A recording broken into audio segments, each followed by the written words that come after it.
Pada suatu hari, Raja Harun al-Rashid sedang merasa bosan dan ingin mencari hiburan. Sebagai raja yang cerdik, ia sering memberikan tantangan yang aneh-aneh kepada rakyatnya, terutama kepada Abu Nawas, penasihat kerajaan yang terkenal licik sekaligus bijaksana. Suatu pagi, Raja memanggil Abu Nawas ke istananya. "Abu Nawas," kata sang raja sambil tersenyum penuh arti, "aku ingin memberimu tantangan. Jika kau berhasil, aku akan memberimu hadiah besar. Namun jika gagal, bersiaplah menerima hukuman berat." Abu Nawas, yang sudah terbiasa dengan tipu muslihat raja, tersenyum tenang. "Apakah tantangan itu, Baginda?" tanyanya dengan penuh rasa ingin tahu. Raja mengelus janggutnya sambil berkata, "Aku ingin kau menghadiahkanku 3 hal yang sangat berharga. Pertama, pisang emas. Kedua, anggur perak. Dan terakhir, ladang jagung yang dipenuhi jagung emas. Semua ini harus kau serahkan dalam waktu 3 hari." Mendengar permintaan itu, Abu Nawas terdiam sejenak. Permintaan raja terdengar mustahil, tetapi ia tahu raja sedang mengujinya. "Baiklah, Baginda, saya akan memenuhi permintaan Anda. Namun, apakah Anda bersedia menerima konsekuensi dari apa yang saya bawa nanti?" tanya Abu Nawas dengan senyum misterius. Raja tertawa. "Tentu saja. Aku hanya ingin melihat bagaimana kau menyelesaikan tantangan ini." Hari pertama, mencari pisang emas. Abu Nawas pulang ke rumah sambil memutar otak. Pisang emas? Mana ada pisang yang terbuat dari emas? Namun, Abu Nawas tak kehabisan akal. Ia pergi ke pasar dan membeli pisang matang yang kuning keemasan. Kemudian, ia melapisi kulit pisang itu dengan daun emas tipis yang ia beli dari seorang pandai emas. Keesokan harinya, ia membawa pisang emas itu ke istana. "Baginda," katanya sambil menyerahkan pisang itu, "inilah pisang emas yang Anda minta." Raja memeriksa pisang itu dengan seksama. Ia tahu Abu Nawas telah menggunakan akal cerdiknya, tetapi ia tidak bisa membantah bahwa pisang itu terlihat seperti emas. Baiklah. Pisang emas sudah terpenuhi. Tapi bagaimana dengan anggur perak dan jagung emas? Tanya raja. Hari kedua, anggur perak. Hari kedua, Abu Nawas kembali memutar otaknya. Kali ini, ia pergi ke seorang pandai logam dan meminta dibuatkan replika buah anggur dari perak. Pandai logam itu bekerja keras membuatnya hingga malam tiba. Ketika anggur perak itu selesai, Abu Nawas membawa replika itu ke istana. "Baginda, ini adalah anggur perak yang Anda minta," katanya sambil tersenyum lebar. Raja melihat anggur perak itu dan tersenyum kecil. Ia mulai menyadari bahwa Abu Nawas tak mungkin menyerah begitu saja.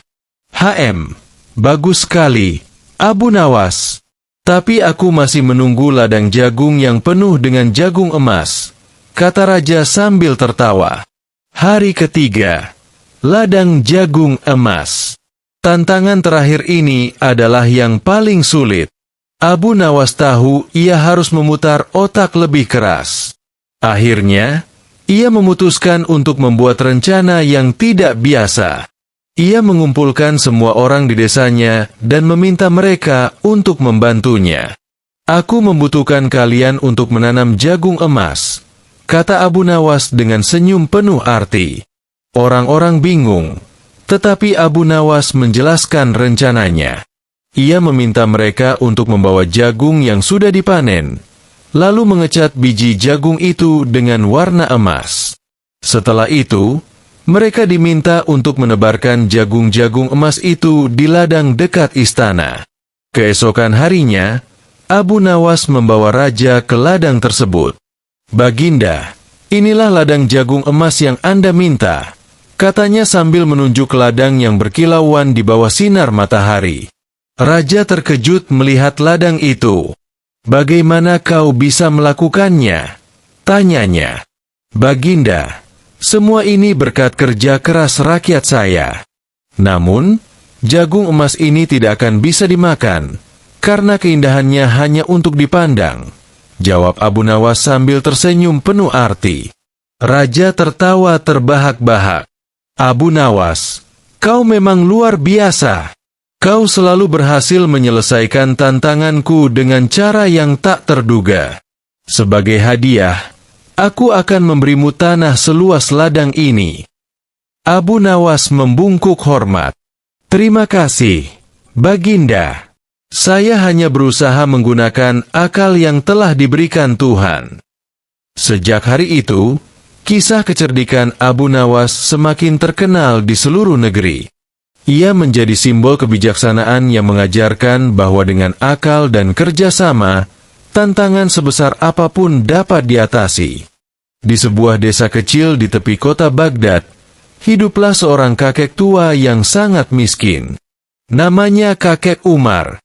Ia hidup seorang diri di sebuah gubuk reyot, mengandalkan sisa-sisa makanan yang diberikan oleh tetangganya.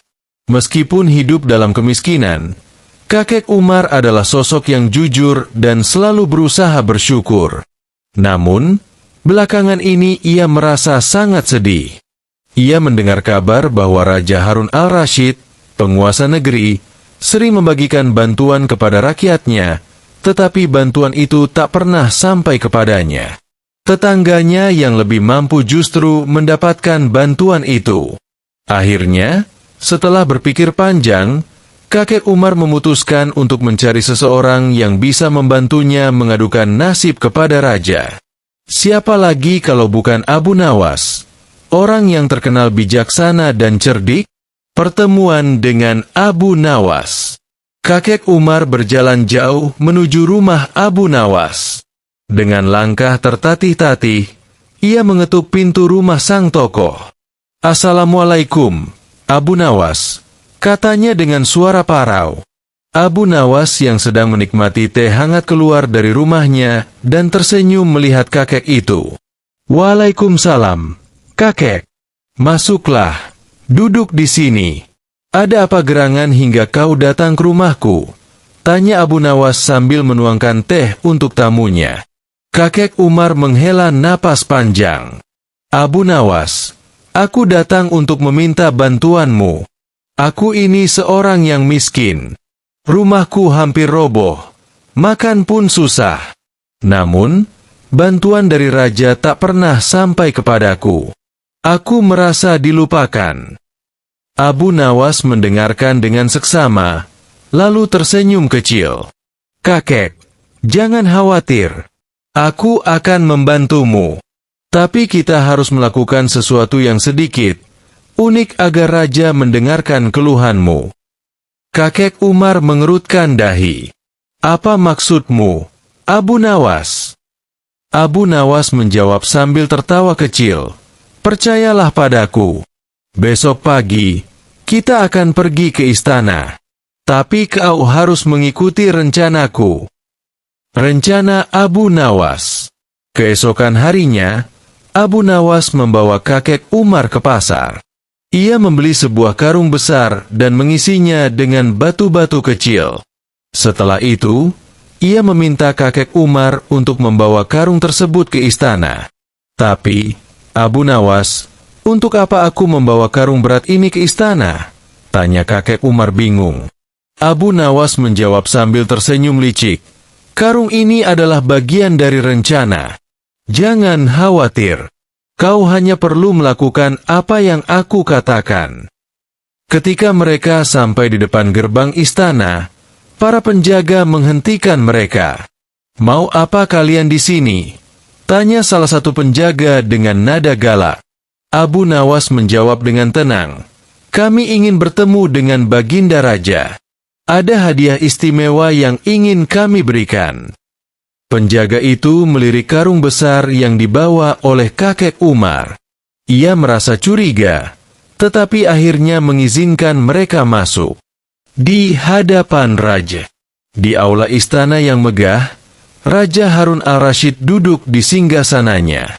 Ia terkejut melihat Abu Nawas datang bersama seorang kakek tua yang membawa karung besar. "Abu Nawas, ada apa kali ini? Apa yang kau bawa?" tanya raja dengan penasaran. Abu Nawas membungkuk hormat. "Baginda, ini adalah hadiah dari rakyat kecil yang ingin menunjukkan rasa cintanya kepada Anda." Raja tersenyum bangga. "Oh, hadiah? Apa itu? Cepat tunjukkan padaku." Abu Nawas memberi isyarat kepada kakek Umar untuk membuka karungnya. Dengan gemetar, kakek itu membuka karung tersebut, dan batu-batu kecil berjatuhan ke lantai. Raja tertegun. "Apa-apaan ini, Abu Nawas? Kau menganggapku pantas menerima batu sebagai hadiah?" Abu Nawas tetap tenang. "Ampun, Baginda. Batu-batu ini melambangkan beban berat yang harus dipikul oleh rakyat kecil seperti kakek Umar. Beban itu semakin berat karena mereka merasa dilupakan oleh Baginda." Raja terdiam. Ia menatap kakek Umar yang berdiri dengan tubuh ringkih, lalu menoleh kembali ke Abu Nawas. "Apa maksudmu, Abu Nawas? Jelaskan lebih rinci." Abu Nawas menjawab, "Baginda, kakek ini hidup dalam kemiskinan. Ia tinggal di gubuk yang hampir roboh, tetapi bantuan kerajaan tak pernah sampai kepadanya. Bukankah tugas seorang raja adalah memastikan semua rakyatnya hidup sejahtera?" Raja merasa tersentuh oleh kata-kata Abu Nawas. Ia memandang kakek Umar dengan penuh rasa bersalah. "Kakek, maafkan aku. Aku tidak tahu bahwa ada rakyatku yang hidup seperti ini. Mulai hari ini, aku berjanji untuk lebih memperhatikan rakyat kecil. Dan sebagai permintaan maaf, aku akan memberikanmu rumah baru dan kebutuhan hidupmu akan ditanggung oleh kerajaan." Kakek Umar menangis haru. "Terima kasih, Baginda. Terima kasih, Abu Nawas." Akhir yang bahagia. Sejak hari itu, kakek Umar hidup dengan lebih layak. Raja Harun al-Rashid juga mulai memperbaiki sistem pembagian bantuan agar lebih adil. Abu Nawas kembali menjadi pahlawan di hati rakyat karena kebijaksanaannya yang selalu membawa perubahan.